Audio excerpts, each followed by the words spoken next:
Keeping in mind that Art Deco Weekend remains a milestone event for all of us concerned with preservation, and this collection was amassed with preservation in mind, it's really something very special to have Nancy Liebman, Jeff Donnelly, Richard Nagler, and Susan Askew with us this morning. Susan's going to introduce the panelists more formally, but I just wanted to say how much Jeff and Nancy in particular mean to me, just being in this particular room, in this particular community. Nancy ran for commissioner in 1993, and I, through the friend works and we're friends with others, helping that along. And Jeff brought me into Miami Beach Tour School in 1992, and it really led me right into this building in 1995, and I haven't left yet. So it makes me very pleased to introduce these folks to you from my perspective. And I don't know Richard, but I know Richard's book, and he said he was going to show some images of it today. And it was really an early treasure trove of that transition when sort of one chapter of Miami Beach was ending and another was beginning. And it was really something nice to look back on. And Susan, I checked out your website over the other day, and I love that you said nothing but the beach. And I think we're all rather obsessed with Miami Beach real estate in one way or another. So I think you're just the person to moderate this conversation this morning. So all of you, enjoy the conversation, and we're glad you're with us this morning. Thank you.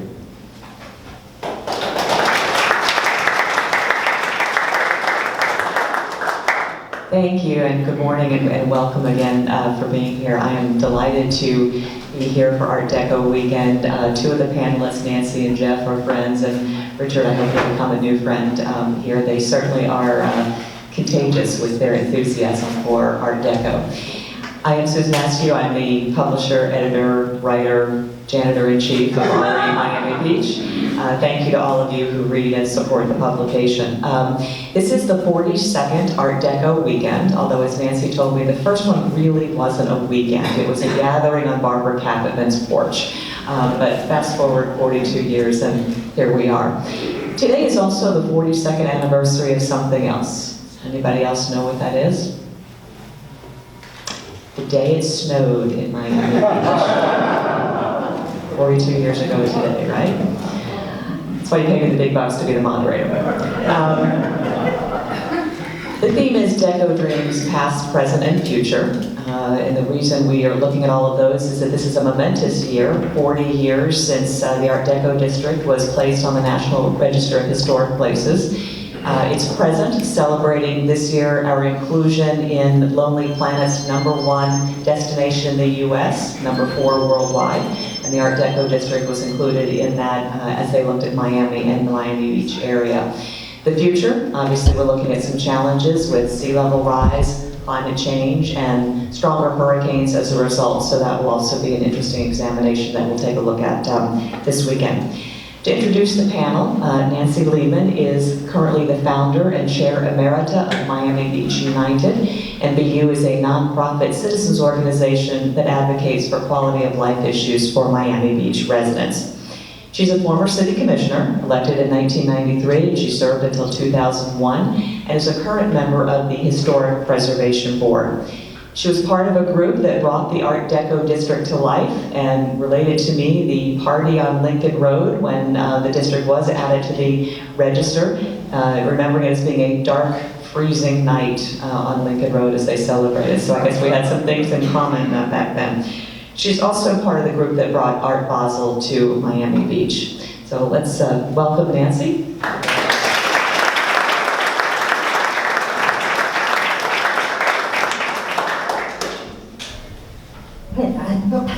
I thought about all my feelings to come and do this, and I didn't realize I would shed a tear. Thank you, Michael. Preservation Past. It's the story of two cities. Wait a minute. One group of developers whose dream was to develop a Venice Canal system in Miami Beach, in South Beach. They were going to get rid of all the little Art Deco houses, wanted to save such buildings, and they pressed on trying to redevelop. At that time, the people who you are going to see in Richard Nagler's series of photos. They were the presence here. They were the leadership. They elected everybody. They were it. And they were the ones who fought against that development to lose their properties so that some developers could have Venice canals. Think of the environment. The second part of the story, Barbara Cabotman and Leonard Horowitz, their dream was to save the Art Deco buildings. And it was a big fight for a while. However, the canal plan capsized, and the National Trust for Historic Preservation came on the scene. The preservationists struck gold when the Art Deco District at that time was from 6th Street to 23rd Street, from the ocean to just Lenox Avenue. If you look at that map today, you would wonder why it didn't just take the whole thing. But the people who were fighting for those canals didn't want Barbara Cabotman walking in there and disturbing their plans. So the historic designation was passed. It's the Dade County Commission was another savior. They put in place a ordinance that all of the municipalities in Dade County would have to have a preservation board. It seemed like a wonderful idea to us, but Miami Beach City Commissioners and a lot of the business people, a lot of people wanted no part of that, and they went to the beach, they went to the county, and they asked that they be exempted. They didn't want any part of the P word. The P word became the magic bullet. Whenever they wanted to talk about preservation, it's a P word.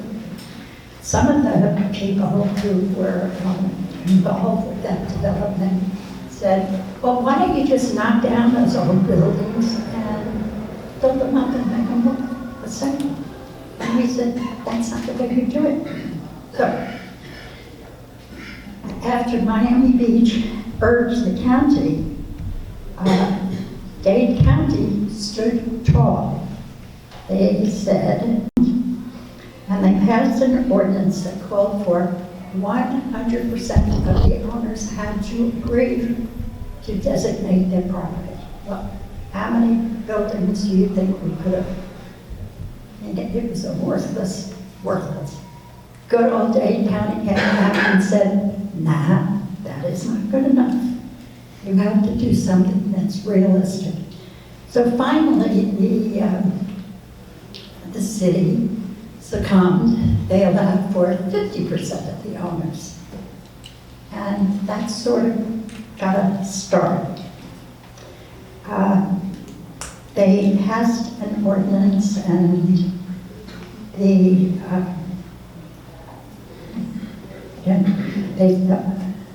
passed the ordinance, and the first places that they designated were their own properties, the City of Miami Beach properties.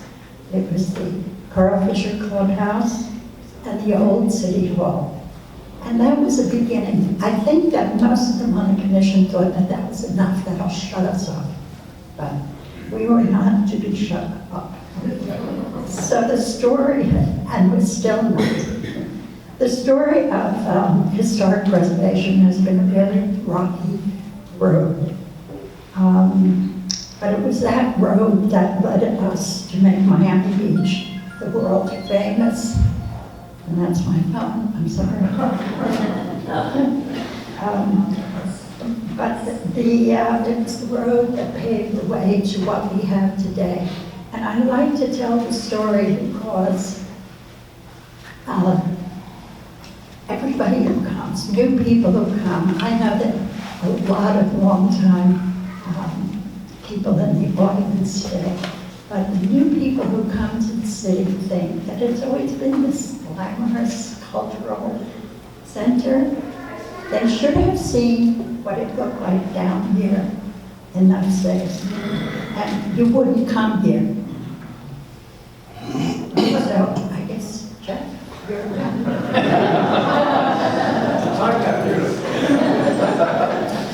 I didn't tell the whole story, I'll tell it later. Okay, thank you, Nancy.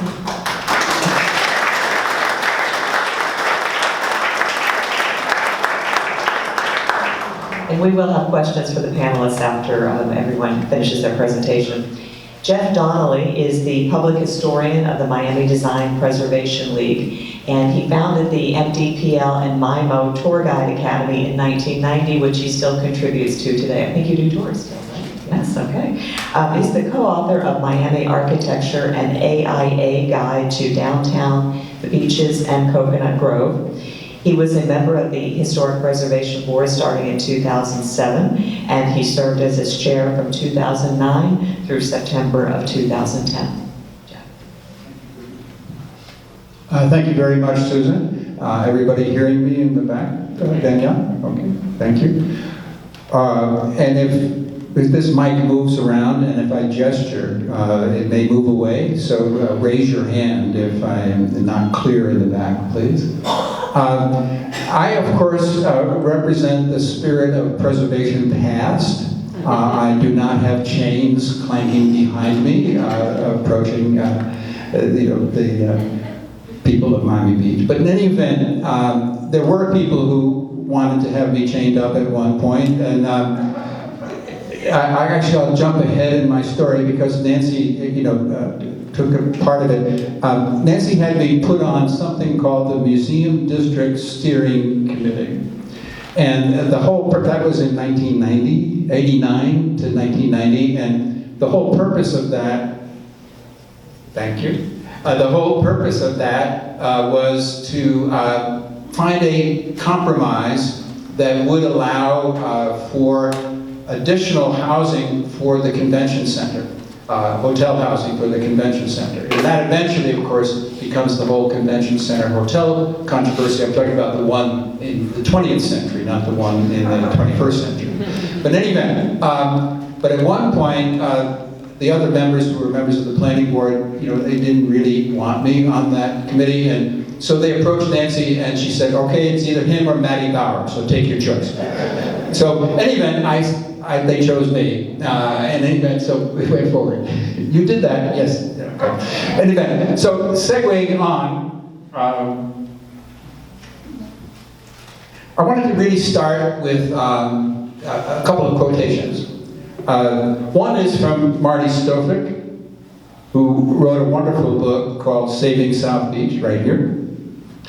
And she emphasized in her book, published in 2005, that the saving of South Beach, the preservation movement, was an ensemble performance. That there were many, many people involved in the activity. And the reality is, from the historian's point of view, the people who were opposed to preservation are also responsible for what we have today. Because their opposition and their acquiescence and their various deco-schmeco signs that they put up at one point, all of that contributes to what we have today. And I think it's important to kind of keep that in mind, that we have two people up here as preservation past, clanking chains, but there were lots of other people involved in the preservation movement as we went forward. The next quote is from someone by the name of Billy Keane. And is there anybody in the room who was a patron of Lulu's bistro? Yeah, we still have some people. You survived. That's great. Because had people continued to eat at Lulu's, there would be so many clogged arteries around here that there would nobody around, as it were. But in any event, Billy Keane started Lulu's, and later on, But later on, he said, about the period 88 to 92 specifically, it seemed like everyone had a project in those days. And I think that's an important thing to bring to this discussion or reminiscence as well. You know, it was people bringing their ideas and their creativity and their persistence and in some cases their stubbornness to this project that allowed it to go forward. An anonymous quotation. What most people thought would be impossible turned out to be possible. And I think that's also a way of shaping the past of preservation.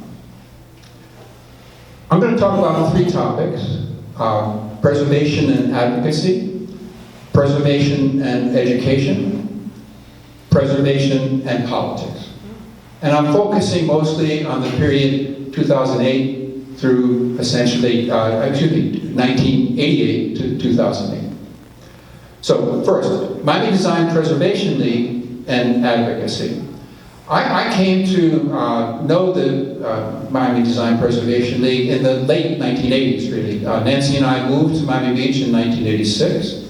I went to one of the tours that Richard Holbrook was running in the spring of '87.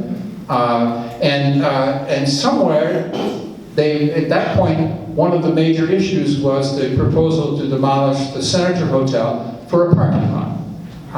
You know, they paved Paradise and put up a parking lot. So in any event, Nancy Liebman was running the league at that point as director, and so she was organizing various demonstrations. Now I actually had a day job, so unless the demonstration were out of business hours, I wasn't participating. But there was one memorable moment when we left the Senator and marched out to Ocean Drive, and then down Ocean Drive, all the way to City Hall.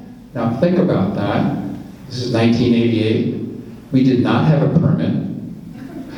Nobody bothered us. We did not get run over by motorcycles or scooters or anything else. Okay? We were able to do that. That gives you an idea of, you know, what this place was like in 1988. So as we went along, we began a chant of, because there were still people sitting out on the porches, a combination of people my age now, and mostly Scandinavian and German tourists. Okay. And so we started shouting at them a battle cry of Madison, Wisconsin, back in the late 60s and early 70s. They used to shout, you know, out of the stacks and into the streets, right, to get people to demonstrate. So we started shouting, "Off the porches, into the streets!" Danielle, I won't do that again.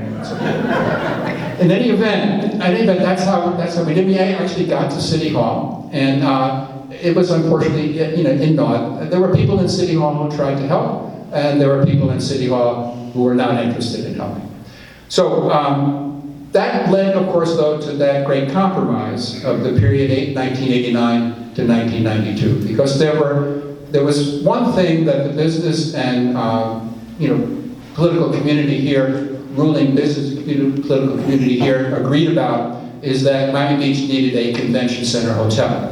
There was some disagreement. There was a man by the name of Steve Buss who thought that he had a convention center hotel. But in any event, there was a lot of urging on for that. So we saw an opportunity that at that point, neither the Flamingo Park neighborhood nor the museum district surrounding the Bass Museum have been included in local designation within the National Register District. And it's a long story and much back and forth, but in any event, the end result was the great compromise of 1990-1992 is that you had a complete designation of the entire National Register District by 1992, local designation. And you would also have the Lowe's Hotel. So there are times when you need to move within a reality of people who want to develop, want to bring tourists here, etc., all of which we agree with, I think. And so that's that period. The other thing that happened in that time was that, or later, is that I became chair of the Historic Preservation Board, but I think I'm going to have to leave that story to questions. Moving on. MDPL and education, and this actually really is where I've spent most of my time in terms of preservation here during this period. We started a tour school in 1990, and how many people have been on a Miami Design Preservation League tour? Okay, so I'll just, you all know about it, so I'll skip the parts about that. But in any event, when I first started, actually I went on a tour with Richard Hoberman, who had been doing tours on Saturday morning all by himself. And it was sometime in the spring of 1987, and I had some experience in New York with offering tours to university students as a way of satisfying the state of New York that we had to have more contact hours. But in any event, we did that, and so I brought that to the Miami Design Preservation League and the tour program. We now have 22 tour guides, and I urge you, if you have not taken a tour, and even if you have, there are lots of specialty tours being offered during the Art Deco weekend, and I certainly urge you to take it. Even if you've taken a tour before, there's always something new to learn. What I think is really important is that we really wanted to use the buildings to tell stories. And then in 2005, we had an opportunity to obtain a grant. The National Endowment for the Humanities had a program of American landmarks, and the idea was to train teachers, high school and middle school teachers, in the development of their curricula that would use the buildings in their own communities to tell stories about those communities and the history of the place. And it was really a national recognition by a preeminent source, the National Endowment for the Humanities, of what we had been doing here. And we applied in 2005, we got turned down, and then we applied again in 2006, and we got it. And so that event went forward. One of the things that I think is important is the role that preservation has played, not only in the way in which the buildings themselves have been preserved, but at some point in 1992, Condé Nast Traveler had us on the front cover. Okay. So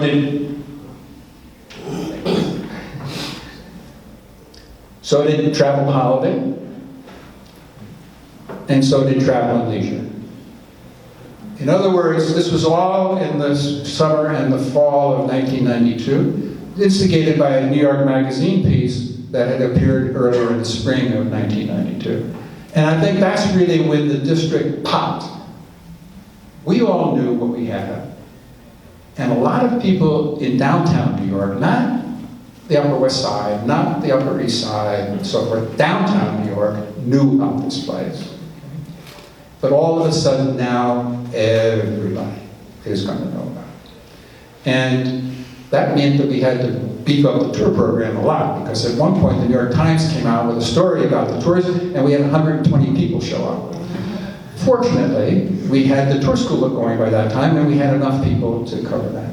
The final thing that I wanted to talk about was preservation and politics. Now I have to leave MDPL because MDPL does not participate in partisan politics, as we all know. But the preservation movement does. And the preservation movement story and politics is a pretty interesting one. Okay, thank you. And so it began for me with a meeting on the porch of the Park Central. At that meeting were Tony Goldman, Mel Schlesser, Dennis Scholl, and Neeson Kasdan, and myself. And that was planning for the campaign of 1991. I brought to that meeting a certain amount of personal history and familial history, where I had learned that you do three things. you encourage the people who support you. You do not encourage the people who are against you. And third, you try to persuade people who have not made up their mind to support you. And bringing that, we were in fact successful in electing Neeson as a commissioner in 1991, and Nancy Liebman in 1993.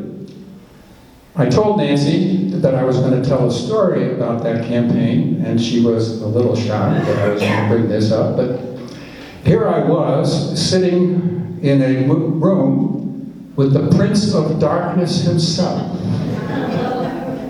who was the consultant for the 1993 Nancy Liebman campaign.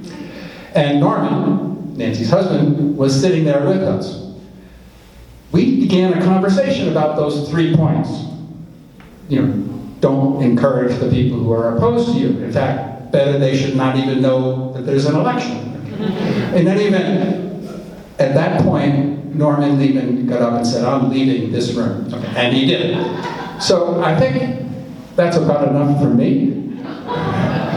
But I think we really want to hear and see, and I'm really eager to see the wonderful, again, to see the wonderful photographs that we're about to see. Thanks.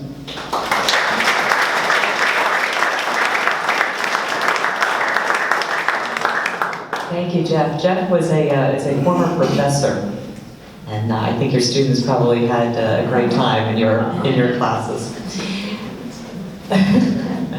Finally, our panelist, Richard Nagler. Richard has been a photographer for more than 40 years, and his fine art photography is included in the many prominent private and public collections.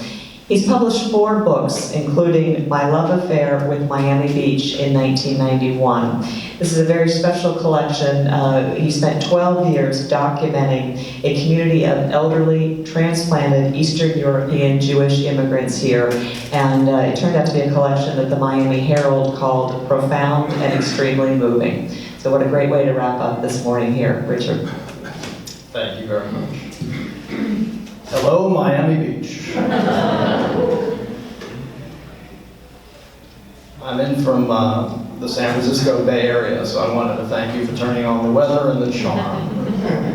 This was my book that was published, I think it was 1991, and My Love Affair with Miami Beach, which I did in collaboration with Isaac Bashevis, singer. And I just wanted to take you through a little bit about how I started photographing and where it evolved. When I first discovered South Beach, I started by taking the typical kind of atmospheric pictures that one takes of South Beach, the extraordinary place that I found it, and I was kind of mesmerized again by the architecture.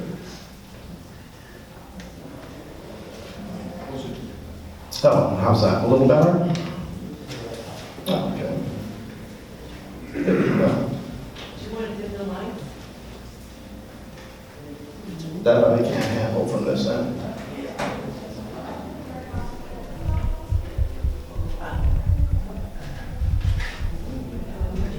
Thank you.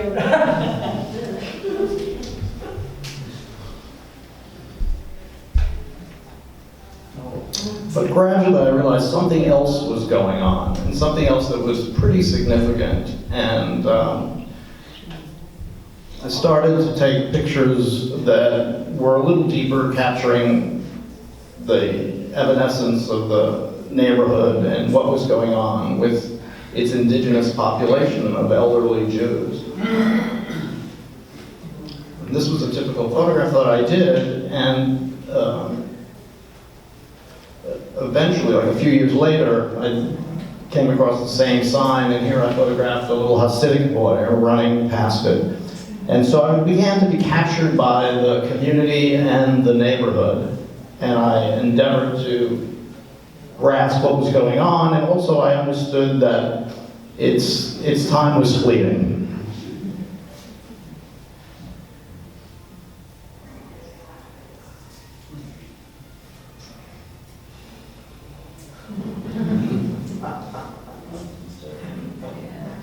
it was amazing that these people were South Beach. This was their neighborhood, this was their community. Everyone had a spectacular story to tell.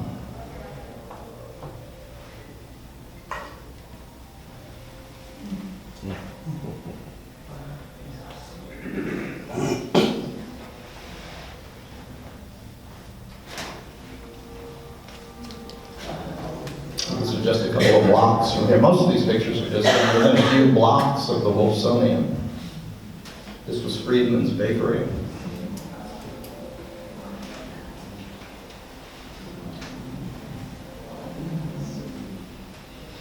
I started photographing people, and I would often send them pictures, and they were so grateful because they had no pictures of themselves with their friends.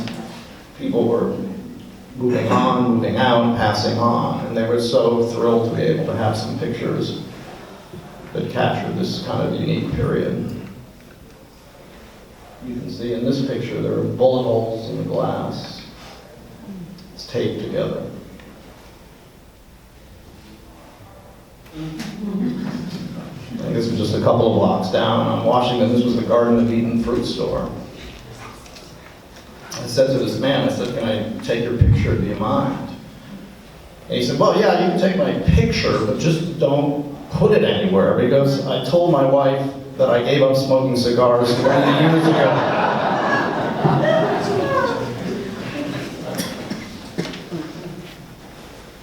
There was such interesting energy down at the beach. Music and people performing and singing, a lot of Yiddish songs.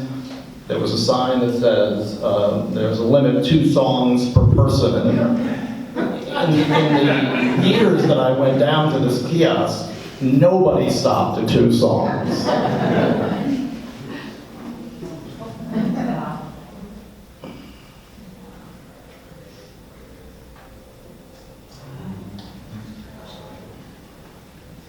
This was in front of what was then the Amsterdam Palace, which was an apartment house on Ocean Drive. It became the Versace mansion later.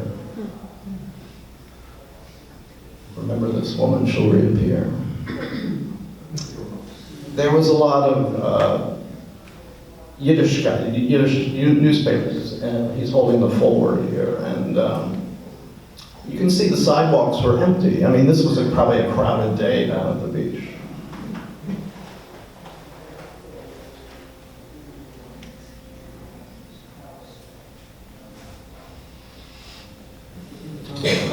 In many of the hotels, there were little synagogues, and this one was in the basement, I think, of the Primrose. This was the rabbi, a Holocaust survivor. I photographed many Holocaust survivors amongst the denizens of South Beach. Call it out if you remember it. Wolfie's. Wolfie's Celebrity Corner Restaurant. Free pickles and coleslaw.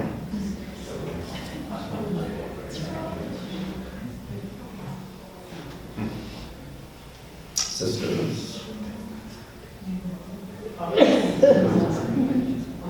This is the woman who was photographed earlier in front of the Amsterdam Palace. Her name was Susie Feld, an extraordinary person. And I said, years later, I said, "Susie, they want to use your picture on the cover of my book. Is it okay? You know, I think I could get you some money probably for it." And she was very sick at this time, very ill. And she said, "No, Richard, you know, you keep whatever money. You're starting a family. I want you to have it."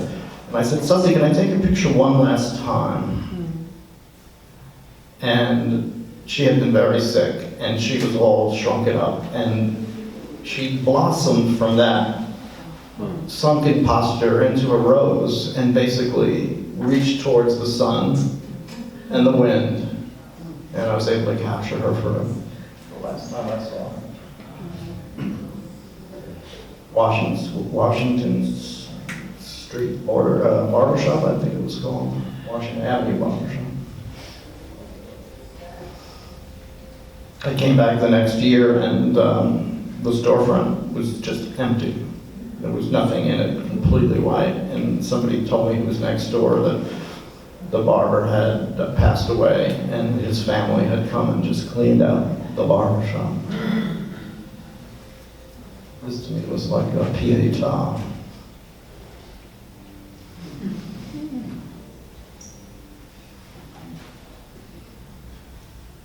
There were these spontaneous groups of Yiddish singers and performers on the beach.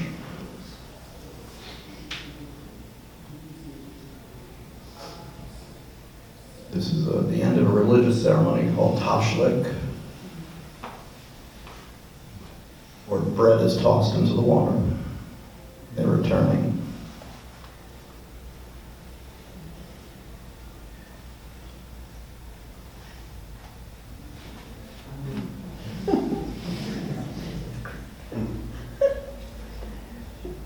This was a picture that symbolized the end of the era to me. It was the first of the European tourists arriving, and you can see that she's surrounded by people who are just absolutely shocked. And I knew something was happening in South Beach. I didn't know what. I couldn't have predicted. That's just to amplify. These are my 3 other books that I did after Miami Beach. And some people ask me, can I buy the Miami Beach book? It's been out of print for many, many years. You can sometimes find used copies on Amazon or eBay, but there is a limited edition, and I'll self-promote here for a second. If somebody's interested in purchasing a limited edition of 250 copies that are slip-cased and come with a signed portrait that I did of Isaac Bashevis Singer. And I do have one with me if somebody wants to buy one. I put one in my carry-on when I came from the San Francisco Bay Area.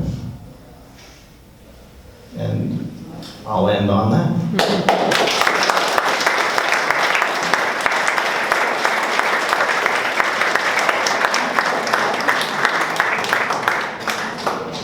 Thank you all. Those are extraordinary stories. Really appreciate hearing them. I kind of lost myself and forgot I had a job here.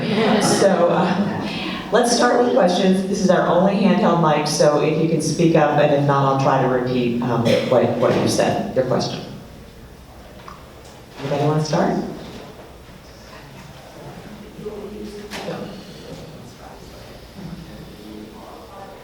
Hi, I lived in New York and went to college outside of New York, and when I graduated, I jumped in and worked at Landmarks Preservation Commission, and I did research for them as a volunteer. It was a fascinating time.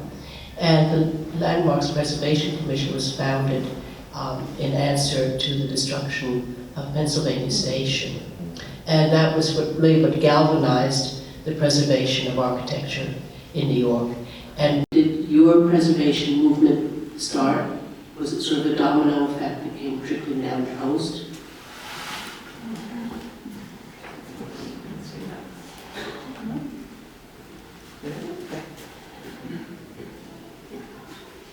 It wasn't even trickling. As I talked about before, it was really a struggle.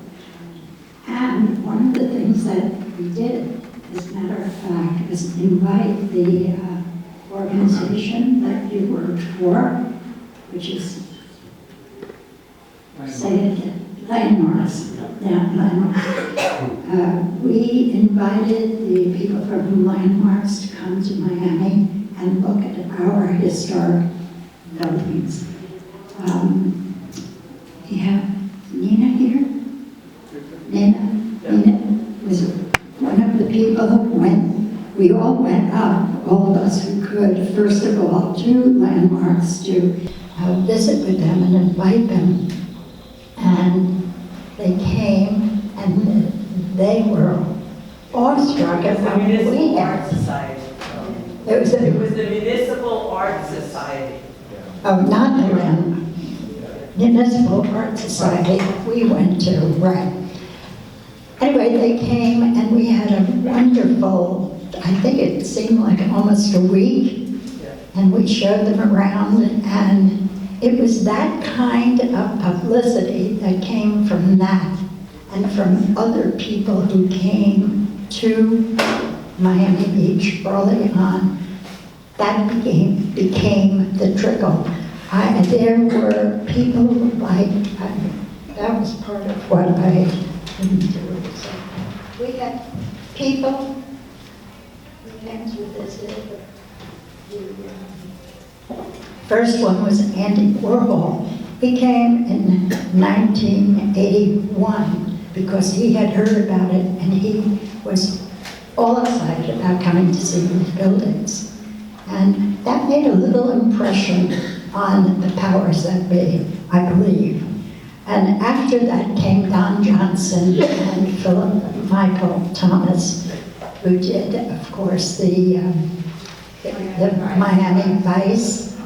And it did portray kind of what we were like then. We had all that. We had the Scarface coming out of one of the buildings, the Scarface movie. And then the film people caught on, and they came in droves with many of the films. If you want to hear more about the films, there's a tour at 2:30 today, and the tour director will talk all about all the films that were filmed here. That made another impression. Then the National Trust came to visit in 1982, the same year as we had the big hurricane here. And they made a big impression. They went with us to the City Commission and said, it's time, guys. Designate that whole district. Remember the one I told you, from 6th Street to 23rd Street? So the whole thing was done. But that was really only the beginning. And we needed people to follow through and build, which they did. We had brilliant developers at that time. If you remember the people who were on that porch, they were all investors in South Beach. What they told us was that they could not get any Florida money. They could not, no institution in Florida would lend them money. And they had to draw on their resources. Saul Gross talked about, getting investors from New York, Tony Golden as well. All of them came there. So it wasn't so much preservation that dripped down from New York. It was a lot of money that also dripped down from New York and was invested here in the late 80s and the early 90s. Yeah, Jeff, like Tony Goldman owned property in Soho, and a lot of people in Soho that went through the gentrification there, they benefited from buying distressed properties and then renovating them when Soho became popular. Tony took out his equity from his building and brought the equity down here because he saw the potential of Ocean Drive that locals did not see.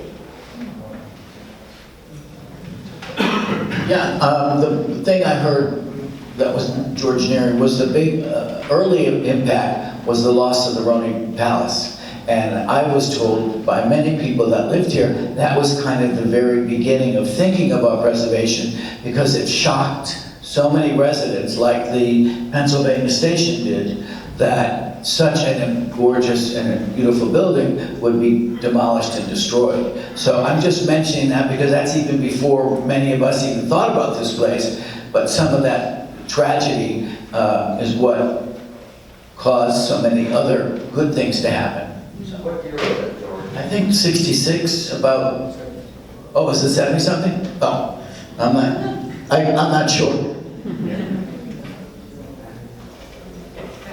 I'll say it. So if you had to guess, in all the years that you've been involved in this movement, how many would you guess that you actually saved? Not just had them renovated, but how many buildings do you think you would guess that you had saved? Just a guess. There are some 1,000 contributing buildings in the National Register District. And of those, certainly over 900 still exist. So an exact number on the top of my head, or even inside my head, I have no idea at this point, but that's pretty clear. We lost some buildings outside the district.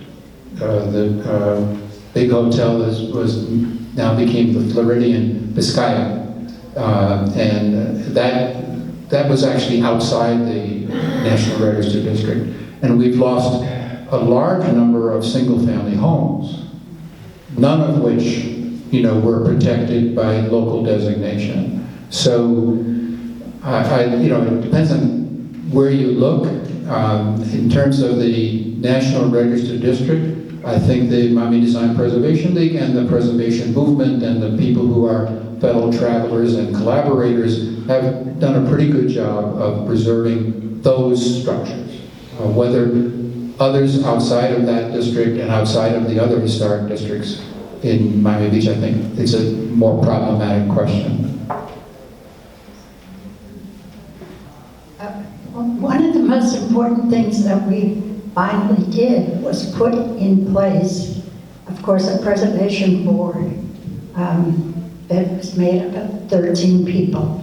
3 of us were preservationists, and the other 10 were developers, lawyers, and property owners, and you can imagine. That lasted for a little while once we changed the election process in the city, and we were able to get more alert people who loved the preservation movement. That happened. But the one thing that I really would like to say, because what it did to the economy of this city, in 1983, from 1983 to 86, the resort tax tripled. That was quite something, because the city, I believe, was on the verge of almost bankruptcy. The hotels weren't doing well. The condo movement was bringing people inwardly rather than having them out of the restaurants and doing. Well, at that time, they said, this is great. By 22 years, by 2018, we will have maybe another hundreds of thousands of dollars. Well, it turned out that the amount of resort tax this past year was 58.3 million and counting. The city totally turned around when the preservation movement really got going with real laws that protected the demolition. And that was the struggle. The National Trust coming here did a lot to turn it, because that whole district was preserved. And the district preserve means that you don't demolish if you're a contributing building. You don't build things that are inappropriate in there. We have a historic preservation board now. We have a design review board now. All that had to be put in place to make it a real thing. And now it's real. And believe it or not, we're still struggling with certain things. I am curious, as I listen to you today, Jeff's an historian and Richard is an author, how do you preserve the stories, right? How do you preserve the stories that you're telling, and for Richard, the stories of individuals who are such a part of the history of Miami Beach? The text of the book is a conversation I had with Isaac Bashevis Singer, which to me made it as important as the photography. And through the text, Isaac was 80, I was about 40. I was telling him some of the stories that people were telling me, and that kind of formed a weaving throughout the book, so that the book had 2 dimensions to it. I tried to take notes of things certain people told me, and but your question is right on the money. It's apt. How do we preserve those people and their stories and their histories? Many of them had led amazing lives and were Holocaust victims or had endured terrible tragedies in their lives. And so I would bring you to the text in a way, and you'll catch some of those stories. And Singer and I would kind of go back and forth because his life was also absolutely amazing. And it ended here in Beach, surprisingly, because he was so well identified as a New Yorker.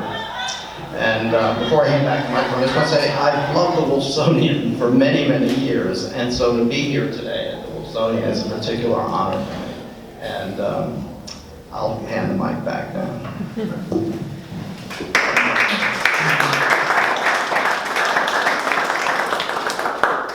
Yes, we're grateful to the Wilsonian for hosting us here today and for their capable staff who make our lives so easy. So thank you.